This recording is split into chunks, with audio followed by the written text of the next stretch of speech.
آپ نے سنا ہوگا حضور نے سورہ رحمان کے بارے میں فرمایا ہے، سورۃ الرحمن عروس القرآن، یہ سورہ رحمان جو ہے یہ قرآن کی دلہن ہے۔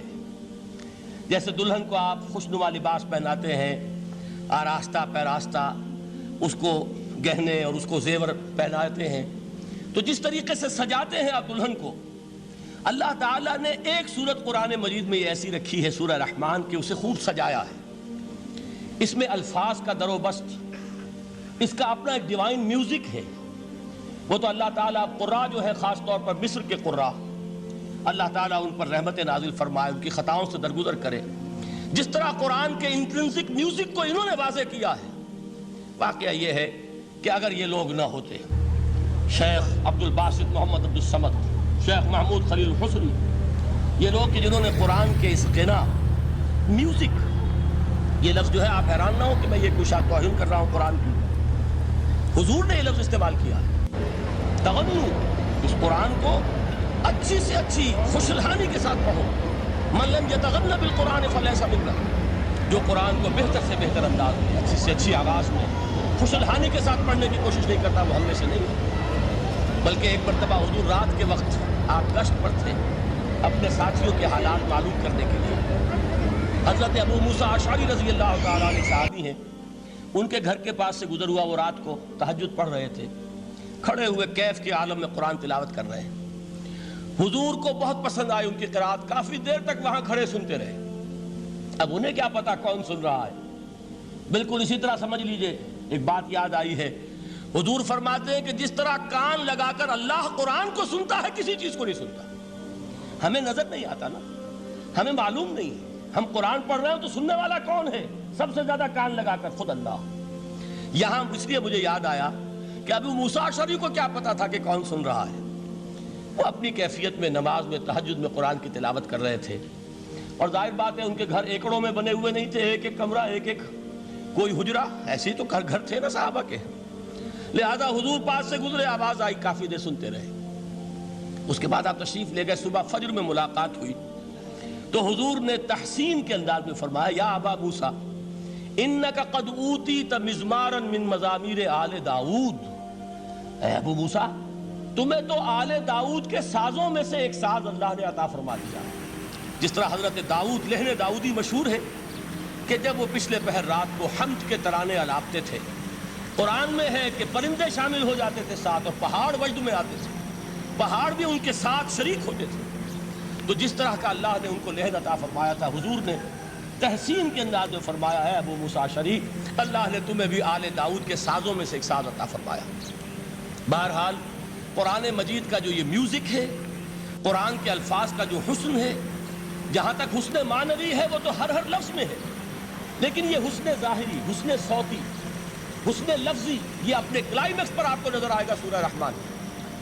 لیکن قرآن میں یہ سورت اس اعتبار سے بھی ممتاز ہے، اس کی 4 آیات پر ذرا توجہ کریں گے، عجیب حقائق سامنے آئے۔ جہاں یہ قرآن مجید کے حسن صوت اور حسن لفظی کی معراج ہے، وہیں اس کی پہلی 4 آیات میں 4 چوٹی کی چیزوں کا ذکر ہے، سب سے اونچی چیزیں۔ پہلی آیت کیا ہے؟ الرحمن، ایک آیت ہو گئی۔ رحمان کیا ہے؟ اللہ کا نام ہے۔ کبھی آپ نے غور کیا اللہ کے ناموں میں سب سے پیارا نام کون سا ہوگا؟ رحمان۔ کیوں؟ اس کا مادہ کیا ہے؟ رحمت۔ ہمیں سب سے بڑھ کر جس چیز کی ضرورت ہے وہ کیا ہے؟ رحمت خداوند۔ نام اچھی طرح سن لیجئے اس حضور کے قول کو۔ حضور فرماتے کوئی شخص جنت میں مجرد اپنے عمل کی بنیاد پر داخل نہیں ہو سکے گا جب تک کہ رحمت خداوندی دستگیری نہ کرے۔ کسی صحابی نے بڑی ہمت اور جرأت کا ثبوت دیا کہ پوچھ لیا، کیا حضور آپ بھی؟ جب آپ نے فرمایا کوئی شخص داخل نہیں ہو سکتا جنت میں محض اپنے عمل کی بنیاد پر جب تک کہ رحمت خداوندی جو ہے وہ دستگیری نہ فرمائے۔ پوچھا گیا کیا آپ بھی؟ آپ نے فرمایا ہاں میں بھی۔ آپ انداز کیجئے کہ اگر محمد الرسول اللہ بھی رحمت خداوندی کے ضرورت مند ہو تو تاب دیگراں چہ رسد، ہماری تو سب سے بڑی ضرورت رحمت خداوندی۔ اب یہ رحمت جو ہے قرآن مجید میں اللہ تعالیٰ کی یہ شان 2 الفاظ کے ذریعے سے آتی ہے، رحیم اور رحمان، اور کوئی مادہ نہیں ہے جس سے 2 نام بنتے ہوں اللہ کے۔ لیکن یہ مادہ ہے واحد رحمت کا کہ جس سے رحمان بھی ہے رحیم بھی ہے۔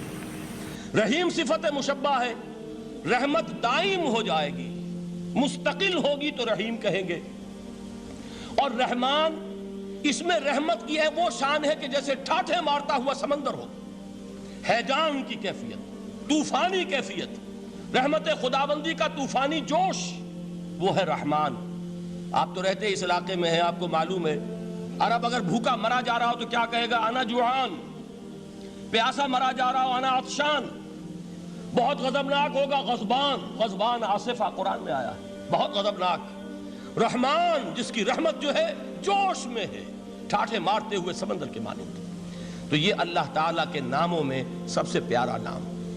اب آگے چلیے، الرحمن علم القرآن، رحمان نے قرآن سکھایا۔ رحمت خداوندی کا سب سے بڑا مظہر، رحمان کی رحمانیت کا سب سے بڑا مظہر قرآن ہے۔ ان میں جو منطقی ربط ہے اس کو سمجھتے جائیے۔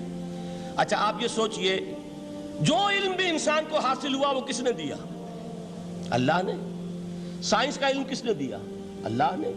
علم آدم الاسماء کلہا، وہ علم الاسماء جو حضرت آدم کو دے دیا گیا تھا ازل میں، یہ اسی کا ظہور ہے، یہ اسی کی ایکسفولیشن ہے جو ہو رہی ہے اور ہوتی رہے گی ابھی۔ اور دوسرے علم ہے وہ کس نے دی؟ اللہ نے دی۔ لا یحیطون بشیء من علمہ الا بما شاء، مخلوق میں سے کوئی اللہ کے علم میں سے کسی شے کا احاطہ نہیں کر سکتا مگر وہ جتنا اللہ دینا چاہے۔ لیکن یہ کہ تمام علوم میں چوٹی کا علم قرآن۔ نوٹ کرتے جائیے، اب چوٹی کی چیزیں جمع کیجئے۔ اللہ کے ناموں میں چوٹی کا نام رحمان، اللہ نے جو کچھ انسان کو سکھایا اس میں چوٹی کا علم قرآن۔ خلق الانسان، انسان کو پیدا فرمایا۔ سوال یہ کہ حیوانات کو کس نے پیدا فرمایا؟ آسمان کس نے پیدا کیے؟ زمین کس نے پیدا کی؟ فرشتے کس نے پیدا کیے؟ کیا مطلب خلق الانسان؟ اس کی تمام مخلوقات میں اس کا کلائمیکس، اس کی تخلیق کی معراج، اس کے تخلیق کا نقطہ عروج انسان ہے۔ یہ ہے کہ جو مسجود ملائک بنا ہے۔ وَلَقَدْ كَرَّمْنَا بَنِي آدَمَ وَحَمَلْنَاهُمْ فِي الْبَرِّ وَالْبَحْرِ وَرَزَقْنَاهُمْ مِنَ الطَّيِّبَاتِ وَفَضَّلْنَاهُمْ عَلَىٰ كَثِيرٍ مِّمَّنْ خَلَقْنَا تَفْضِيلًا۔ تو تخلیق میں سب سے اونچی تخلیق انسان کی، علموں میں سب سے اونچا علم قرآن کا، اللہ کے ناموں میں سب سے اونچا نام رحمان۔